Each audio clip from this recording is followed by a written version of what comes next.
100కు పైగా దీర్ఘకాలిక సమస్యలకు ఎటువంటి ఆపరేషన్ దుష్ప్రభావాలు లేకుండా హోమియోపతి చికిత్స.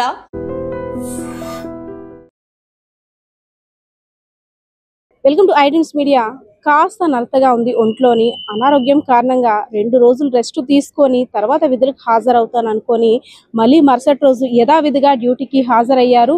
పార్వతీపురం మన్యం జిల్లాకి సాలూరు నియోజకవర్గానికి సంబంధించి ఆర్టీసీలో విధులు నిర్వహిస్తున్న దాసు ఎప్పట్లాగానే విధులకు హాజరయ్యాడు. తను బయలుదేరాల్సిన బస్సు సాలూరు నుండి రాంభద్రపురం మీదుగా అదే విధంగా విజయనగరం మీదుగా రావాల్సింది. సో బస్సు స్టార్ట్ అయిన కాసేపట్లోనే మళ్ళీ అనారోగ్యం క్షీణించింది. అనారోగ్యం క్షీణించిన వెంటనే ఎవరైతే వాహన చోదకులు ఉన్నారో ఆర్టీసీ డ్రైవర్ అయినటువంటి ఆయనకు కూడా మెసేజ్ పాస్ చేశాడు. నాకు కాస్త నలతగా ఉంది, ఎక్కడైనా హాస్పిటల్ ఉంటే కాస్త చూపించుకొని అప్పుడు వెళ్దాం అనేసి అని.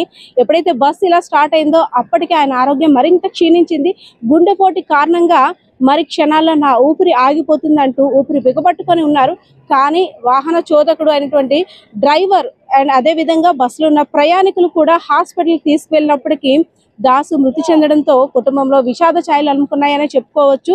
సో దాసుకి 3 సంతానం, 3 పిల్లలు కూడా. తండ్రి పొద్దున్న డ్యూటీకి వెళ్ళారు, ఈవినింగ్ వస్తారని ఆశగా ఎదురు చూస్తున్న ఆ పిల్లలకైతే మాత్రం నిజంగా విషాద వార్తనే చెప్పుకోవాలి.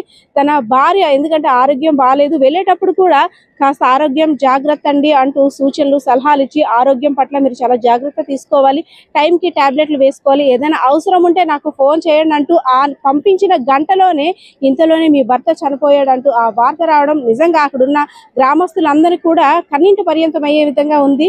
కుటుంబ సభ్యులు ఏడుపులు మాత్రం చూస్తుంటే ఒక్కొక్కరు కూడా కడుపు తరుక్కుపోయే పరిస్థితి కనిపిస్తా ఉంది. ఎందుకంటే నవ్వుతూ వెళ్ళిన మనిషి విగత జీవిగా వచ్చాడు. గుండెపోటు కారణంగా నిండు ప్రాణాన్ని కోల్పోవాల్సి వచ్చింది. సో మా కుటుంబానికి పెద్ద దిక్కు లేకుండా పోయిందంటూ కుటుంబ సభ్యుల రోదనలు అయితే మాత్రం మిన్నంటాయనే చెప్పుకోవచ్చు. సో హార్ట్ అటాక్ కారణంగా ఈ మధ్య తరచూ రీసెంట్ గా చూస్తున్నాము, బస్సుల్లో ఎక్కువ శాతం కండక్టర్లు కూడా మృత్యువాత పడుతున్నారు. సో హార్ట్ అటాక్ ఎప్పుడు ఎవరిని ఎలా అటాక్ చేస్తుందో కూడా తెలియని పరిస్థితి. సో ఏదైనా సరే ఒక చిన్న ఆరోగ్య విషయంలో ఒక తేడా కనబడగానే వెంటనే అప్రమత్తమై హాస్పిటల్ వైద్యుల పర్యవేక్షణలో చికిత్స తీసుకోవడం మంచిదని నిపుణులు కూడా సూచిస్తున్న పరిస్థితి అయితే కనిపిస్తా ఉంది. కెమెరా పర్సన్ బాలకిషోర్తో పద్మ, ఐడ్రీమ్స్ మీడియా, విజయనగరం. నిజంగా ప్రస్తుతం ఉన్నటువంటి సమాజం దేనికి ప్రయారిటీ ఇస్తుంది?